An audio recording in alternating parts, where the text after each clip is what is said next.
I want to let our audience know that not everybody is as behaviorist as some other folks. That I'm concerned of that with a lot of this outside reinforcement, and you do it for something. What's in it for me? We create materialistic kids. And I think the best reinforcers are when the kid realizes the teacher cares about me, is concerned about me. That we say, hey, you know, kids says, why'd you do that? Because I care about you and I care what happens to you, and that's why I do these things. And you and I are going to make it as a team.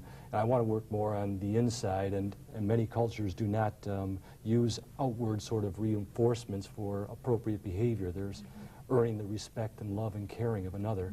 So I'm just not quite as behavioristic as other folks. But I think, excuse me, I think, though, that by setting up the contingency so that the child can succeed is showing them that you care about them.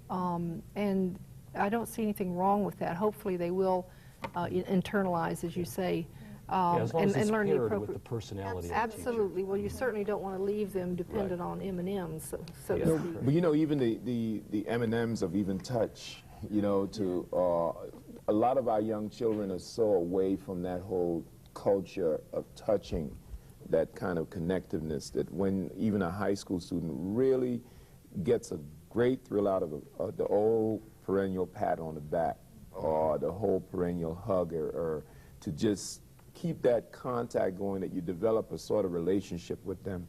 And it opens up another whole sensitivity side of them, that they somewhat in the streets, they really take a great effort to close it out. We don't want you to see us. Right. So we have to build that touch. Exactly. First of all, when you're helping the kid, you kind of brush shoulders with them, and then it's that quick slap on the back. And months later, when we've bonded with the kid, we can, you know, put our arm around them. Exactly. I just want to caution, though, that you have to have a good, and I don't know how else to say this, but gut sense about who the kids are in the room. You can't touch every kid. Oh, definitely. Some kids, the minute you even go close to them, they become extremely agitated. Don't touch me, don't come near me. And so instead of doing something positive, you may wind up pushing a student even farther away. So you really have to have some sense of which kids you can touch and which kids you can't touch, because they can be very volatile upon being touched. Well, I had a young man like that, and it took a long time of continuous dialoguing with him to realize that it's all right for us to bond as a man to another man, a young man.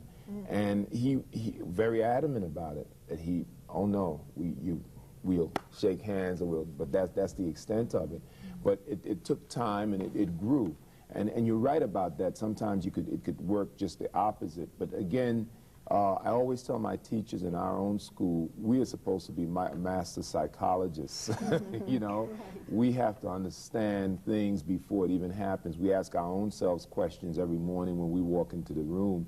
Before the young people ask those questions, we sort of presuppose the questions that are going to be coming after us, and then we're going to begin to react to it. So again, we have to be able to stand above